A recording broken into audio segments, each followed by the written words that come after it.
ሁለቱ ዶክተሮች የመጨረሻ ሰዓታት ያልተጠበቀ ክስተት። እጅግ በጣም አስፈሪና ተአምራዊ የሆነ ዝናብ በኢራን ዘንቧል። በቃ የሚያስደስት ነገር ካረፍልክ ይነጫነጫል። ምን አመል አለበት? ሲታመም እንኳን ጎረቤት ጠርቶ ነው ሻይ ስጡኝ ብሎ የሚለምነው ወንደሰን።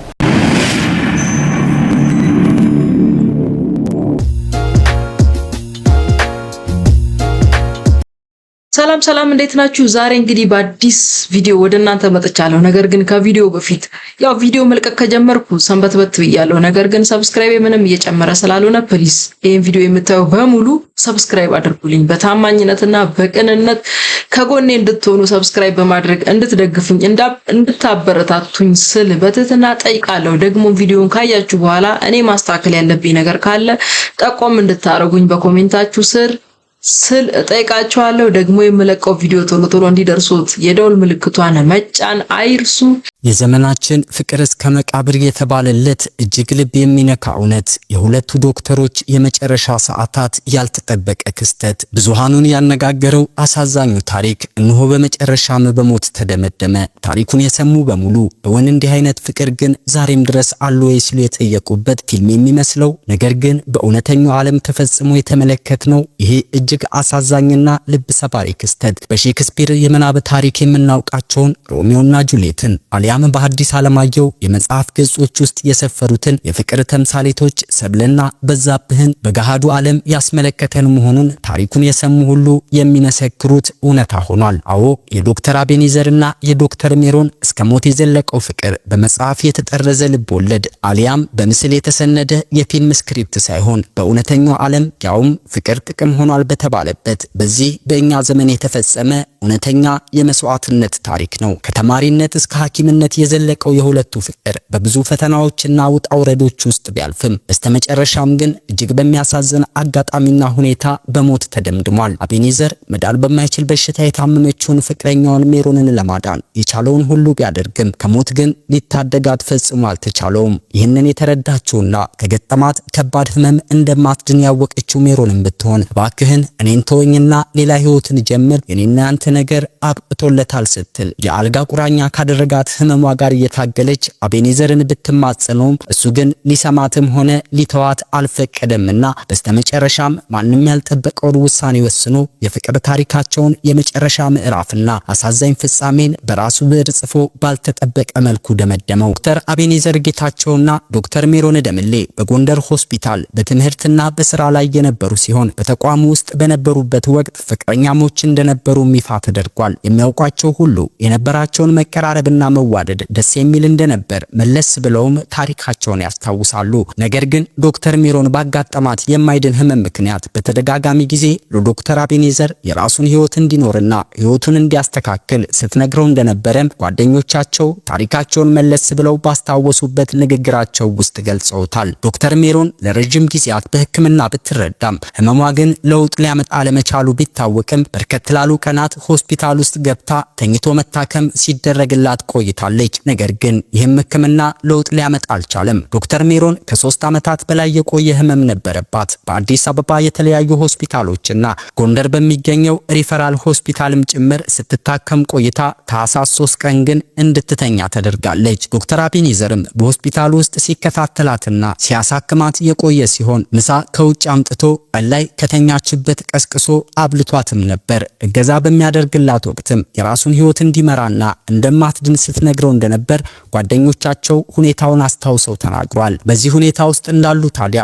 ዶክተር አቤኔዘር ከጓደኛው ጋር አምሽቶ ራሴን ስላመመኝ ትራማዶል ልግዛ ብሎ ከአንዱ ጓደኛው ጋር ሄዶ 10 ፍሬ ገዝቶ ወደ ቤቱ ገባ። በእለቱም ማታ ላይ ከእናቱ ጋር ሲያወራና ሲጫወት እንዳመሸ ቤተሰቦቹ ተናግሯል። በማግስቱ ግን ከስራ በመቅረቱ ተደውሎለትም ስልክ ባለማንሳቱ አብሮት የተከራየው ዶክተር አበባው የተባለ ጓደኛው ጋር ተደወለለት። ጓደኛውም ቤቱ ሄዶ ክፍሉን ሲያንኳኳ ግን አልከፈት በማለቱ በሩን ከፍቶና በርግዶ ሲገባ ተሸፋፍኖ ተኝቶ ተመለከተው። ሲጠራውም አቤት ስላላለው ትከሻውን እየነካ ለመቀስቀስ ሞከረ። ስላልነቃለት ብርድ ልብሱን ገለጠው። አፉ ላይ ግን አረፋ አየ። ከዛ የልብ ትርታውን ሲያዳምጠውም እንደሞት አረጋገጠ። እጅግ በጣም አስፈሪና ተአምራዊ የሆነ ዝናብ በኢራን ዘንቧል። ከጀርባ የምትመለከቱት ደም የመሰለው ውሃም እንግዲህ በኢራን መሬት ላይ የዘነበው ዝናብ ነው። ይህ ነገር እንግዲህ በርካቶችን እያስገረመ እንዲሁም ደግሞ በኢራን የሚኖሩ ነዋሪዎችን እያስደነገጠ ይገኛል። በኢራን ለሚኖሩ ዜጎችም ሁለት ተቃራኒ ስሜቶችን በአንድ ቀን የሚያስተናግዱበት አስገራሚ የሆነ ክስተት ሆኗል። ከ50 ዓመት በኋላ ድርቅ ያጋጠማት ኢራንም እንግዲህ በዚህ ሰዓት ዝናብ ዘንቧል። የዘነበው ዝናብ ግን እንደምትመለከቱት ሙሉ ለሙሉ መሬቱን እንዲሁም ደግሞ የሆርሙዝን ወደብ በደም የሸፈነ እንደሆነም ተነግሯል ማለት ነው። በአካባቢው ላይ የሚገኙ ሰዎችም በአሁን ሰዓት አደባባይ ላይ ወጥተው ደስታቸውን እየገለጹ ይገኛሉ። ነገር ግን የዘነበው ዝናብ እና እንደምትመለከቱት ቀለሙ ደግሞ በርካቶችን አስደንግጧል። ከወራት በፊት በኢራን ዋና ከተማ ቴህራን እንግዲህ የዝናቧ 89% የሚሆነው ዝናብ በቀነሱን ተከትሎ 10 ሚሊዮን የሚሆኑ ኢራናውያን ዋና ከተማዋን ቴህራንን ለቀው ይወጣሉ የሚሉ ዜናዎች ነበሩ። በተጨማሪም ደግሞ ኢራን በቴክኖሎጂ ዝናብን ለማዝነብ ጥረት እያደረገች እንደነበረም ተዘግቦ ነበረ። ነገር ግን በዚህ ሰዓት ዝናብ ዘንቧል። ነገር ግን እንደምትመለከቱት እንግዲህ የሆርሙዝን እንዲሁም ደግሞ አካባቢው ላይ ያሉትን ደሴቶችና መሬቶች በደም ሸፍኗል ማለት ነው። በኢራን ውስጥ የሚገኙ ነዋሪዎችም እንግዲህ ቀጥታ ከሃይማኖታዊ ነገር ጋር ይያያዛል እያሉ እየጸለዩ ነው የሚገኙት። ነገር ግን የሳይንስ ተመራማሪዎች እንደተናገሩት ከሆነም የአይረን ኦክሳይድ ክምችት ስላለ ኦክሳይዱ ከዝናብ ጋር ሲገናኝ የተፈጠረ ክስተት ነው ሲሉ እንግዲህ ተናግሯል። በዚህ ጉዳይ ላይ ሀሳብና አስተያየት ካላችሁ ኮሜንት ላይ አጋሩኝ። በአዳዲስ መረጃዎች እመለሳለሁ። የፕላስ ምልክቷን መጫናችሁን አትርሱ። መልካም ቀን ይሁንላችሁ። ይኸውልሽ አንቺ አሁን ደህና መሆን አለብሽ። ለምን ለልጃችሁ ሲባል የሚያስቸግርሽ ከሆነ ጥያቄውን ልንተው እንችላለን። አይዞሽ እሺ።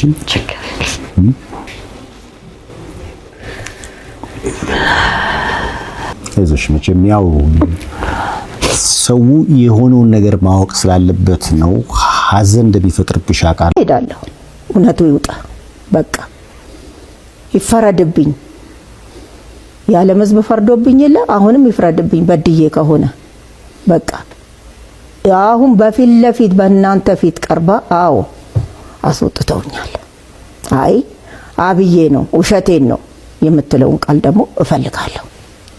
ልጄም እንደው ተቃጥሎ ነው የሞተው። አሁን ላለፈው ቅዱስ ዮሐንስ እንኳን ሆዴ አልችላለኝ አንጀቴን ቀጠቀጣል። ታይ ልጄ ደውይልኝና ልጄን ድምጽ ልስማ አልኳት። ደወለችልኝ፣ አገኘሁት። ሲቃ ይዞታል። ቁጭ ብሏል። ሳሎን ነኝ አለ። ምን ሆነህ ነው? ገንዘብ አጣህ? አልተዘጋጀም ምናምን ላመት ባለ? አረ ሁሉ ሙሉ ነው፣ ምንም የጠፋ ነገር የለም። ዘጋጅቻለሁ ገኔ፣ ምንም የለ። ታዲያ ምን ሆነህ ነው? ልጄን ብዬ ተጎዳሁ።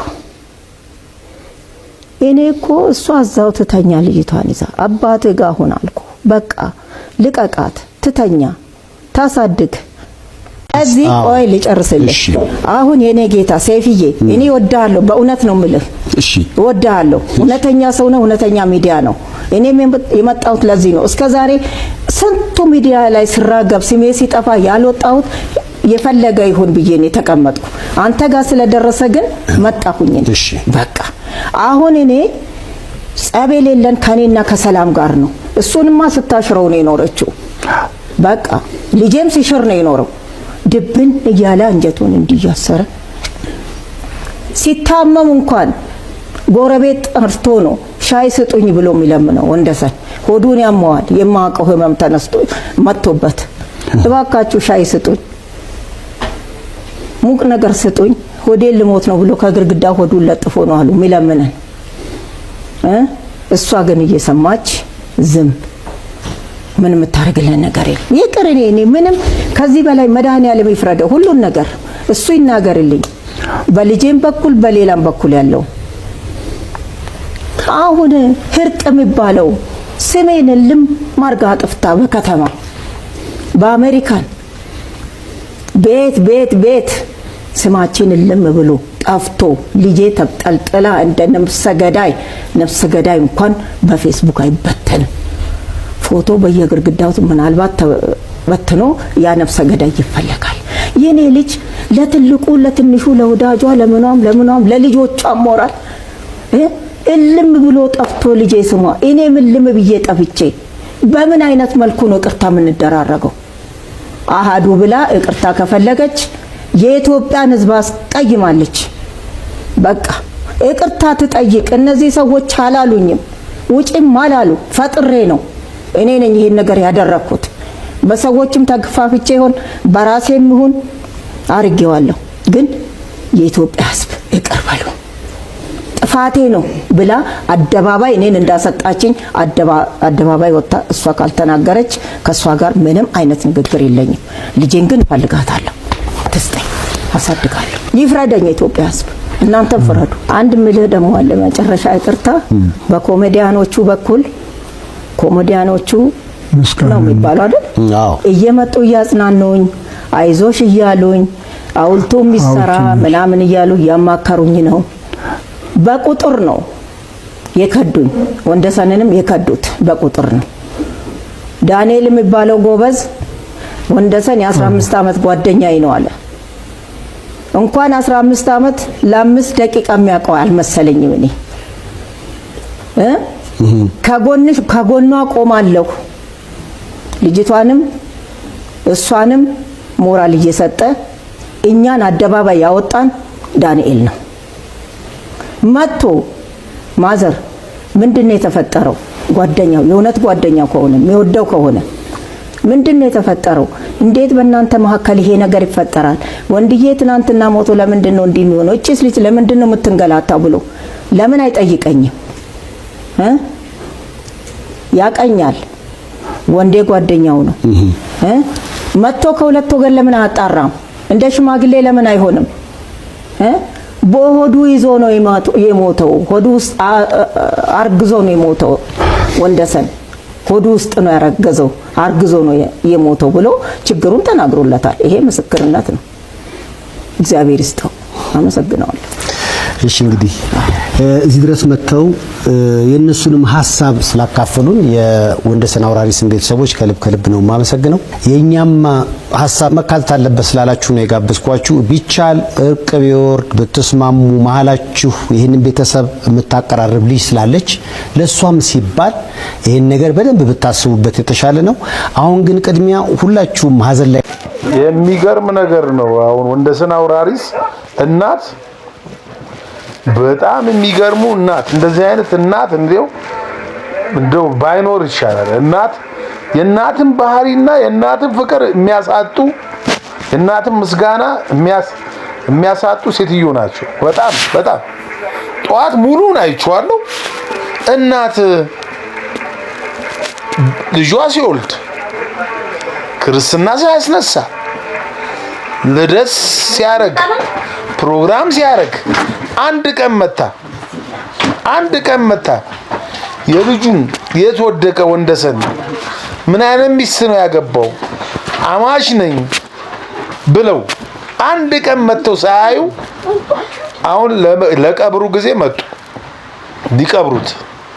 እናቴ ነው አንድ ጥያቄ የምትጠይቀልኝ የምታገኙዋችሁ ሴትዮ ጠይቁልኝ ወይ አድርሱላችሁ።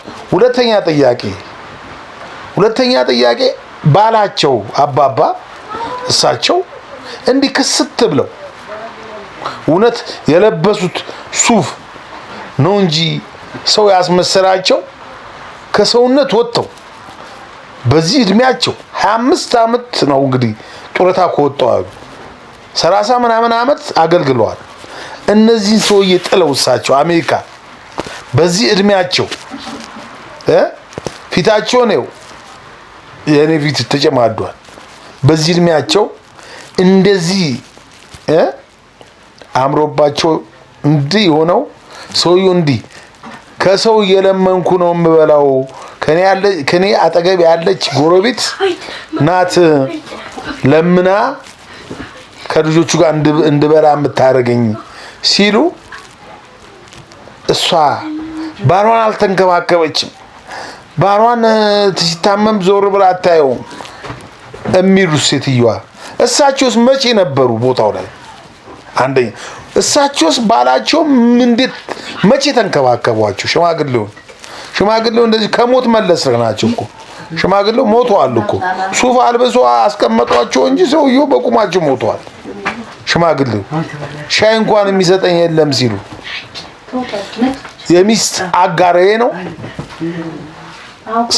ሳረጅ እኔ አሜሪካ ጥላ የምትሄዳት አጋሬ ሜጃ ባጣው ሰዓት ሴትዮዋ ራሱ መጠየቅ አለባችሁ።